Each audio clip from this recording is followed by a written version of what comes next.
So far I'm having a lot of fun. This is my first year here. I've never been here before, but just get to meet a lot of cool people, a lot of interesting faces from different areas of expertise, and it's been really fun to just hang out with all these different people and get to know them.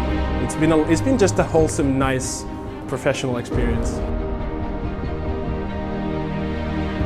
I really like that in Coding Factory you actually got to do some hands-on workshops. So instead of just walking around and talking with different companies, we actually got to do some challenges, and that was really cool.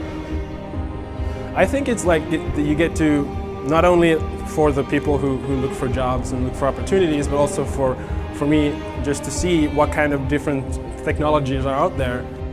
So you can go, oh, I didn't know this thing existed, oh, I didn't know that was possible. So it was it's kind of both eye-opening and interesting at the same time. It's really cool. It's a learning experience. It's I didn't expect to learn this much, but it's blowing my mind at this point.